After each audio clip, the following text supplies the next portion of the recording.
لم يرتبط رجال جيش مصر ببقعة على أرضها مثلما ارتبطوا بسيناء الحبيبة، فهي قدس أقداس الوطن وضرة التاج المصري.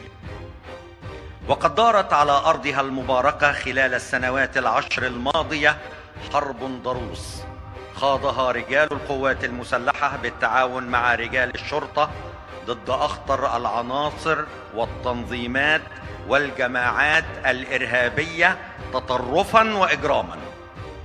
وفي حقيقة الأمر فقد نصحناهم كثيرا، قلنا لهم: لا تلعبوا بالنار مع الجيش، لا تختبروا قدرات وصبر الجيش، ولا تستفزوا رجال الجيش.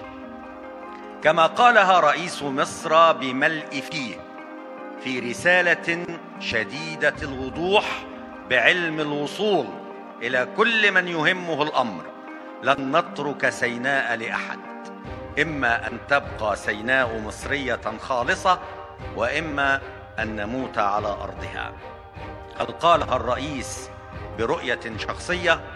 الرئيس أيها السيدات والسادة هو رمز للشعب وقائد أعلى للجيش، حينما يتحدث فإن مصر تتحدث.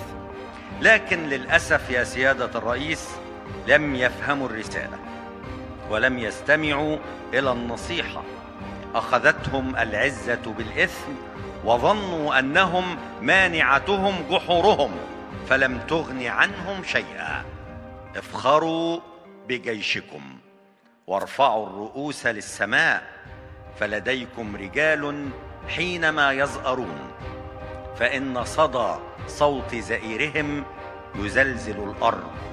رجال لا يهابون الموت لأنهم يدركون أن في موتهم حياة.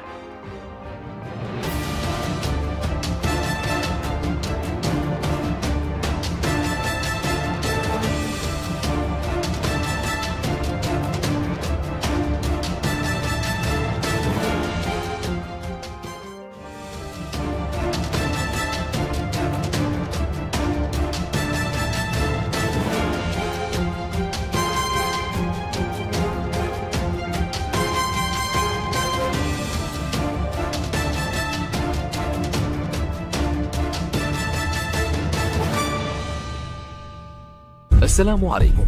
لا تنسوا الاعجاب بالفيديو والاشتراك في القناة تشجيعا لنا لنستمر بنشر المزيد إن شاء الله.